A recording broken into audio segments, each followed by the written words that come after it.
Everyone, welcome back to my channel life with రాశి. అందరూ ఎలా ఉన్నారు? అందరూ బాగున్నారు అనుకుంటున్నాను. మేము చాలా చాలా చాలా బాగున్నాము. Okay, it's an daily morning routine. It's an casual routine morning.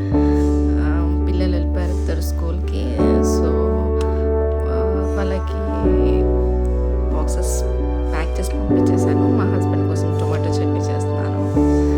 చూడండి నేను ఎలా టమాటో చట్నీ చేస్తాను.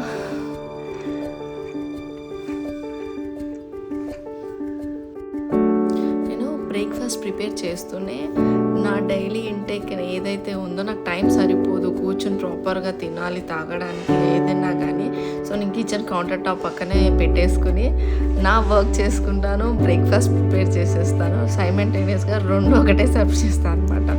బికాస్ బ్రేక్ఫాస్ట్ అయినాక తినాలి అని అంటే అప్పటిదాకా టైం సరిపోదన్నమాట. సో నేను జీరా వాటర్, జీరా సోఫ్, వాము ఈ 3 మిక్స్ చేసి బాయిల్ చేసిన వాటర్ తాగుతాను. సో అది ప్రిపేర్ చేసేసుకుని గ్లాస్లో పోసుకుని పక్కన పెట్టేసుకుంటాను అనమాట.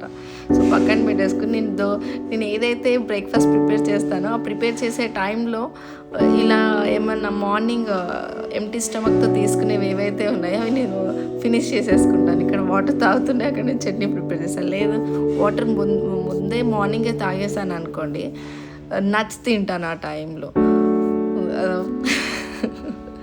నైటే సోక్ చేసేసి పెట్టేసుకున్నాక మార్నింగ్ అది హాఫ్ ఆఫ్ క్వాంటిటీ వచ్చే వరకు వాటర్ని బాయిల్ చేసి ఆ వాటర్ తాగుతాను అనమాట. చాలా హెల్దీ యాక్చువల్లీ.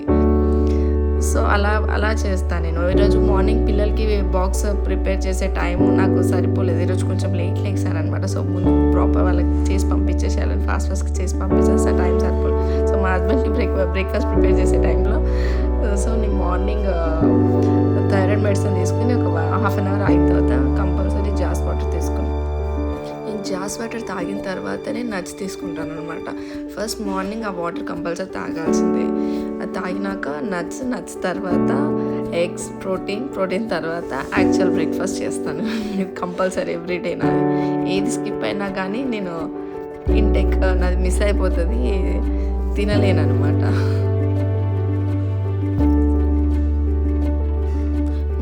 ఇడ్లీ దోశ బ్యాటర్ని మిక్సీలోనే చేసేదాన్ని. ఆ మిక్సీలో చేయడం వల్ల ఏంటంటే నైట్ కంపల్సరీ చేస్తే మార్నింగ్ కల్లా ఫర్మెంట్ అయ్యి అవి ప్రాపర్ ఇడ్లీ దోశ వస్తుండే. అయితే నేను మా పిన్ని వాళ్ళ ఇంట్లో చేశాను. వాళ్ళు స్టోన్ గ్రైండర్ యూస్ చేస్తారు, పెద్ద గ్రైండర్ ఉంటుంది అది యూస్ చేస్తాను. తను ఏం చేసిందంటే ఇమీడియట్గా మార్నింగే గ్రైండ్ చేసేసింది, ఇమీడియట్గా ఇడ్లీస్ ఎంత ఫ్లఫీగా వచ్చాయంటే నేను షాక్ అయ్యాను. ఎలాగా అంటే మెజర్మెంట్స్ ఏమైనా రాంగ్ అంటే లేదు, నేను ఎట్లా మెజర్ చేసి ఇడ్లీ బ్యాటర్ వేసానో సేమ్ అదే ఉంది. డిఫరెన్స్ ఎక్కడ వచ్చిందంటే తను గ్రైండర్లో ప్రిపేర్ చేసింది బ్యాటర్. గ్రైండర్ వల్ల ఏంటంటే హీట్ జనరేట్ కాకుండా స్లోగా ఫర్మెంట్ అవుతుంది, చాలా ఫ్లఫీ వచ్చాయి. సో అలా అనేసి నేను కూడా గ్రైండర్ కొనుక్కున్నాను. సో గ్రైండర్ కొనగానే అక్కడ పక్కన ఆల్రెడీ ఇప్పుడు నేను నైట్ నానబెట్టాను. దోశకి ఇడ్లీకి ఒకటేసారి ప్రిపేర్ చేసేస్తాను, వీక్కి సరిపోతుంది నాకు. పెట్టేసి అక్కడ గ్రైండ్ అవుతుంది దోశ బ్యాటర్. సో చట్నీ చేస్తున్నాను, అది అయిపోగానే తీసి ఇమీడియట్గా దోశ వేస్తున్నాను. ఇట్స్ చాలా బాగుంటుంది, టేస్ట్ కూడా డిఫరెన్స్ వస్తుంది, చాలా డిఫరెంట్ ఉంది మనం మిక్సీలో చేసిన దానికి దీంట్లో చేసిన దానికి. ఇప్పుడు గ్రైండర్ ఉండి పక్కకు పెడితే అబ్బాయి ఇంత పెద్ద లేట్ అయిపోతుంది, చాలా లేట్ అవుతుంది దానివల్ల అని పక్కకు కవర్ పెట్టినా డెఫినెట్గా తీసి అది యూజ్ చేయండి. Worth it. ఆ పక్కన వాటర్ పెట్టుకుంటాను అనమాట. కంపల్సరీ వాటర్ తాగుతుంటాను. నాకు వాటర్ ఎక్కువ ఒకటేసారి తాగితే బ్లోటింగ్ అవుతుందని. సో డాక్టర్ చెప్పారు, నువ్వు ఏ పని చేసినా పక్కన ఒక బాటిల్ పెట్టుకో, ఒక్కొక్క సిప్ తాగు. సో నీకు బ్లోటింగ్ ఇష్యూ రాదు, గుర్తు కూడా ఉంటుంది, వాటర్ కూడా ఇంటేక్ ఎక్కువ అవుతుంది నీది అని చెప్పారు. అందుకని కంపల్సరీగా కిచెన్ టాప్ పైన నేను ఒక వాటర్ బాటిల్ ఉంటుంది నాది. ఎక్కువ టమాటా చట్నీని ఎక్కువ ఆయిల్ వచ్చే వరకు ఫ్రై ఏం చేయను అనమాట. ఆ స్కిన్ ఒకటి ఊడిపోతే, టమాటా పైన ఉన్న స్కిన్ ఒకటి ఊడిపోయి అంత మగ్గితే చాలు, అది గ్రైండ్ చేసేయచ్చు కొంచెం చల్లగా చేసేసి. నాకు ఈజీ అనిపిస్తుంది, తొందర చేసేసి క్విక్గా అయిపోతుంది నాకు టమాటా చట్నీ. నాకు పల్లి పుట్నా చట్నీ చేయడం కన్నా టమాటా చట్నీ ఈజీ అనిపిస్తుంది.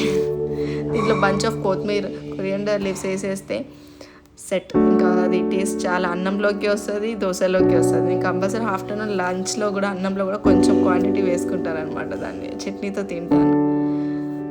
ముందు రోల్లో కొంచెం కొంచెం క్వాంటిటీ ఉంటే రోల్లో చిన్న రోకలి ఉంది అనమాట, దాంట్లో గ్రైండ్ చేస్తాను. మా పెద్ద పాపకి చాలా ఇష్టం రోల్లో రుబ్బిందంటే. అండ్ మా హస్బెండ్కి కంపల్సరీ గ్రైండ్ కావాలంటే దాంట్లో ఏముండకుండా స్మూత్ పేస్ట్ అయిపోవాలన్నమాట. నేను మా పిల్లలం కచ్చపిచ్చానే తింటామన్నమాట, ఎక్కువ గ్రైండ్ చేసుకున్నది తినము. ఇక మా హస్బెండ్ కోసం నేను కంపల్సరీ మిక్సీలో వేస్తుంటాను. ఒకరోజు అలా చేస్తాను, ఒకరోజు ఇలా చేస్తుంటాను.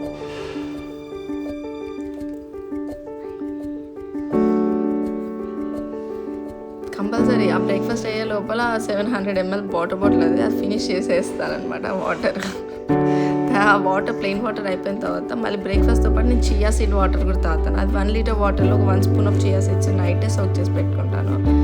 సో మీకు వెనక బ్యాక్గ్రౌండ్లో కనిపిస్తుంది black colour water bottle mixie పక్కన, అదే బాటిల్లో నేను చియా సీడ్స్ సోక్ చేసి పెట్టేస్తాను నైట్. సో వాటర్ తాగుతాను. ఇటు సైడ్ కనిపిస్తుంది ఆల్రెడీ గ్రైండ్ అవుతుంది అనమాట దోశ బ్యాటర్. పుదీనా కొత్తిమీర వేసేసి ఎక్కువసేపు ఉంచాల్సిన అవసరం లేదు, అది లైట్గా సాటే అవుతే చాలు. వాటర్ ఎవాపరేట్ అయిపోతే ఇనఫ్ సరిపోతుంది, అది తీసేసి గ్రైండ్ చేసేసుకోవచ్చు మనం.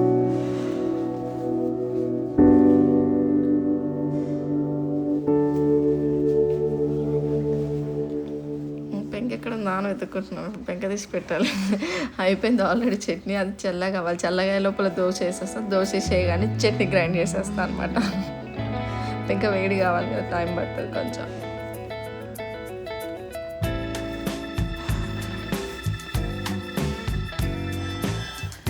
అది గ్రైండర్ అనమాట, అయిపోయింది. బ్యాటర్ తీసేసి పక్కకు పెట్టాను.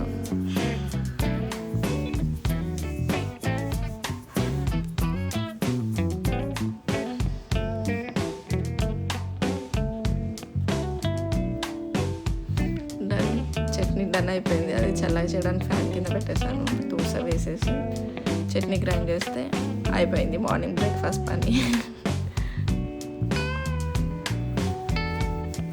మా పిల్లలకి అయితే నేను కంపల్సరీ గీ వేస్తాను, మా హస్బెండ్కి ఆయిల్ వేస్తాను అనమాట. గీ ఇష్టపడతాను, కొంచెం ఆయిల్ వేసి రోస్ట్ చేస్తాను దోశ. మా పిల్లలకైతే కంపల్సరీ, మా పిల్లలు నేను కంపల్సరీ గీ వేసుకునే తింటాం దోశలు. అయిపోయిన చట్నీ గ్రైండ్ చేసేసాను. కంపల్సరీ నేను గ్లాస్ బౌల్లో స్టోర్ చేసుకుంటాను, వేరే దాంట్లో స్టోర్ చేయను. అది కొంచెం 2 days అయినా ఫ్రెష్గా ఉంటుంది అనమాట. ఈ దోశ అయిపోయింది. This is our morning breakfast. This is a morning breakfast. Thank you for watching. నాదేంటో చూడండి my channel. If any suggestions ఇది కంపల్సరీ కామెంట్ చేయండి. ఇలా కాదు ఏదైనా ఇలా చెయ్యి, చట్నీలో ఏమైనా చేంజెస్ చేయాలన్నా చెప్తే నేను ఒకసారి ట్రై చేస్తాను, అది ఎలా వస్తుందో. అంటే ఒక్కొక్కరిది ఒక్కొక్క టేస్ట్ ఉంటుంది కదా, అందుకనేసి. Thank you for watching. ఇంత ఓపిక్గా నా వీడియో వాచ్ చేసినందుకు చాలా చాలా చాలా thank you. Please like, share and subscribe to my new channel. Thank you for watching. Thank you all.